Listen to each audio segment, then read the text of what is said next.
Assalamualaikum warahmatullahi wabarakatuh. Di video kali ini kami akan menjelaskan tentang Bab 4, Bank Syariah. Sebelumnya perkenalkan, kami dari kelompok 4 yang beranggotakan Ainun Habibah, Dita Mahzati Sajidah, Rabiatul Aulia, Nina Rahayu, dan Siti Rahmah. Disimak baik-baik ya penjelasan dari kami. Enjoy this video. Konsep dasar Bank Islam. Pada abad ke-20 muncul suatu wacana perlunya suatu bank syariah yang bebas bunga demi melayani kebutuhan kaum muslim yang tidak berkenan dengan penerapan bunga dalam perbankan konvensional karena hal tersebut termasuk dalam riba, yaitu transaksi yang dilarang dalam syariat Islam. Bank berasal dari kata banque, itu dari kata Prancis, dan banco dari bahasa Italia yang artinya peti atau lemari atau bangku, di mana kata ini menyiratkan fungsi sebagai tempat menyimpan benda-benda berharga seperti peti emas, peti uang, dan sebagainya. Menurut Undang-Undang Nomor 21 Tahun 2008, bank syariah adalah bank yang menjalankan kegiatan usahanya berdasarkan prinsip syariah dan menurut jenisnya terdiri dari bank umum syariah dan bank pembiayaan rakyat syariah. Karakteristik bank syariah. Bank syariah memiliki beberapa karakteristik, yaitu yang pertama, penghapusan riba, kedua, pelayanan kepada kepentingan publik dan merealisasikan sasaran sosioekonomi Islam. Ketiga, bank syariah bersifat universal yang merupakan gabungan dari bank komersial dan bank investasi. Keempat, bank syariah akan melakukan evaluasi yang lebih berhati-hati terhadap permohonan pembiayaan yang berorientasi pada penyertaan modal. Kelima, bagi hasil cenderung mempererat hubungan antara bank syariah dan pengusaha. Keenam, kerangka yang dibangun dalam membantu bank. Fungsi dan peran bank syariah yang tercantum dalam pembukaan standar akuntansi yang dikeluarkan oleh AAO IFI sebagai berikut. Pertama, manajer investasi. Bank syariah dapat mengelola investasi dana dari nasabah. Yang kedua, investor. Bank syariah dapat menginvestasikan dana yang dimilikinya maupun dana nasabah yang dipercayakan kepadanya. Yang ketiga, penyedia jasa keuangan dan lalu lintas pembayaran. Bank syariah dapat melakukan kegiatan-kegiatan jasa-jasa, layanan, perbankan sebagaimana lainnya. Yang keempat, pelaksanaan kegiatan sosial. Sebagai ciri yang melekat pada entitas keuangan syariah, Bank Islam wajib memiliki kewajiban untuk mengeluarkan dan mengelola atau menghimpun, mengadministrasikan, dan mendistribusikan zakat serta dana-dana sosial lainnya. Tujuan bank syariah. Bank syariah memiliki 6 tujuan.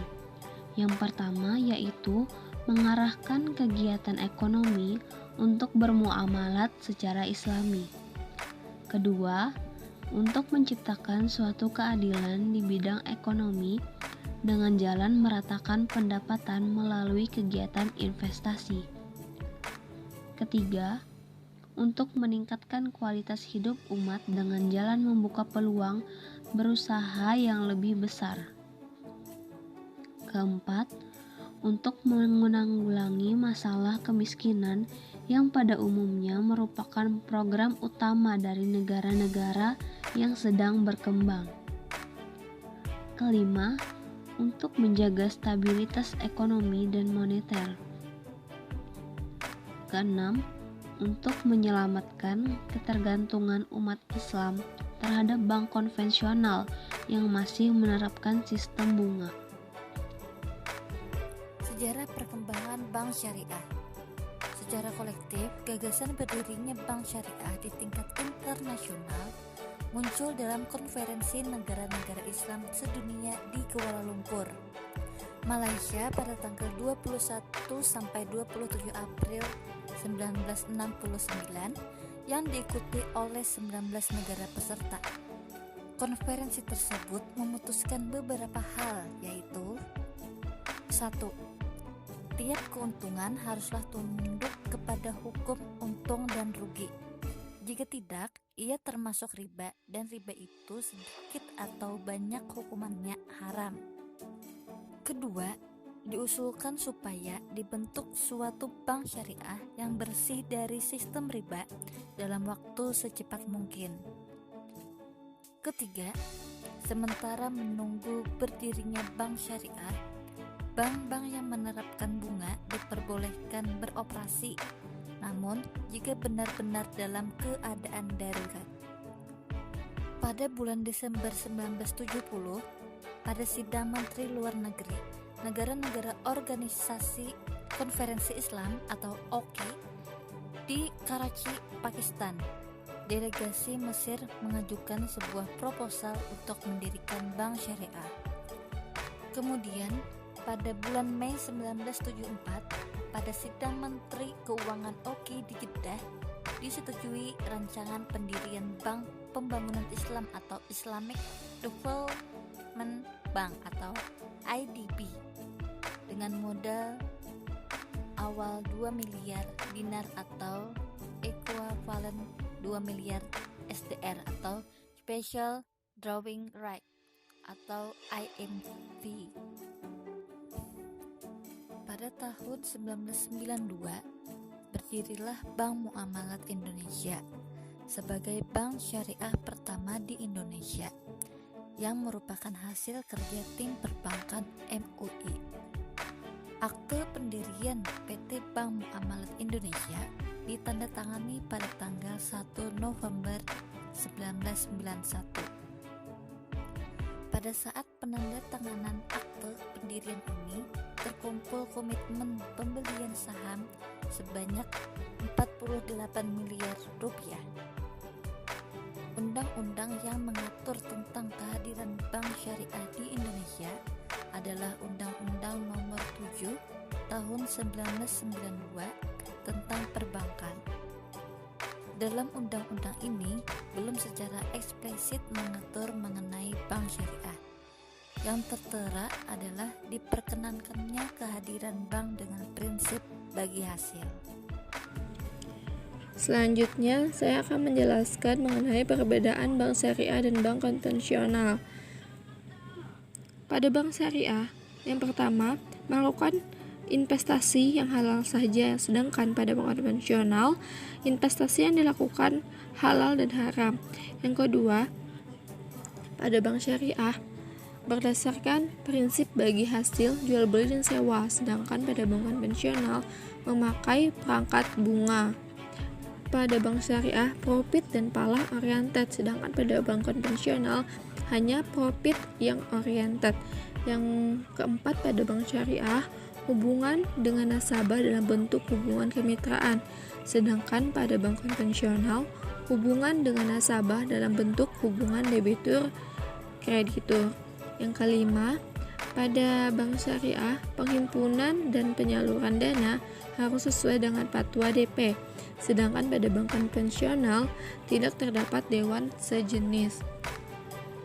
Pada bank konvensional sendiri terdapat dua perjanjian yang saling terpisahkan. Yang pertama yaitu perjanjian antara pihak bank dengan nasabah penabung, di mana penabung menaruh dananya di bank tersebut dengan mendapat sejumlah persentase. Persentase tersebut tertentu bunga dari pihak bank. Yang kedua, perjanjian antara pihak bank dengan nasabah peminjam, di mana bank meminjamkan dananya kepada nasabah peminjam dan berhak mendapatkan sejumlah persentase tertentu bunga dari nasabah peminjam. Keuntungan bank adalah dengan mengambil selisih tingkat bunga dari yang ditawarkan kepada nasabah penabung dengan tingkat bunga yang dikenakan kepada nasabah peminjam. Selanjutnya bank syariah. Nah, sementara pada bank syariah ini terdapat kesatuan perjanjian antara bank dengan nasabah penabung dan antara bank dengan nasabah pembiayaan. Nasabah penabung menaruh dananya di bank syariah dengan mendapatkan sejumlah nisbah bagi hasil. Kemudian, dana tersebut digunakan untuk pembiayaan kepada nasabah pembiayaan. Dan bank mendapatkan sejumlah tertentu nisbah bagi hasil atas usaha yang dibiaya tersebut, sehingga bagi hasil yang akan didapatkan oleh nasabah penabung tergantung kepada bagi hasil yang diterima bank syariah dari nasabah pembiayaan. Di sini selanjutnya saya akan menjelaskan tentang analisis SWOT perbankan syariah. Ada 4, yaitu kekuatan, kelemahan, peluang, dan tantangan. Yang pertama adalah kekuatan. Kekuatannya yang pertama sesuai dalam prinsip syariah. Yang kedua, sistem adil dan menenteramkan. Yang ketiga, terbukti tahan kritis. Dan yang keempat, mempunyai payung hukum perundang-undangan. Selanjutnya ada kelemahan. Yang pertama, keterjangkauan jaringan yang masih rendah dan belum merata. Yang kedua, loyalitas nasabah. Yang ketiga, minimnya dana pemasaran dan promosi. Yang keempat, minimnya sosialisasi dan edukasi kepada masyarakat. Dan yang kelima, minimnya sumber daya manusia. Selanjutnya ada peluang. Yang pertama adalah perluasan market share perbankan syariah. Yang kedua, aktivitas usaha bank syariah yang lebih banyak dan beragam. Yang ketiga, sumber daya manusia yang memiliki kualifikasi. Dan yang keempat, peluang pasar yang cukup luas. Selanjutnya ada tantangan. Yang pertama, meningkatnya kemurnian bank syariah sesuai dengan syariat Islam. Yang kedua, potensi pemilikan bank syariah oleh asing. Yang ketiga, kualitas sumber daya manusia yang belum merata. Dan yang keempat, permodalan yang belum kuat. Demikian penjelasan dari kami, semoga bermanfaat. Thank you for watching. Don't forget to like, comment, and subscribe. Silahkan tinggalkan pertanyaan kalian di kolom komentar. Wassalamualaikum warahmatullahi wabarakatuh.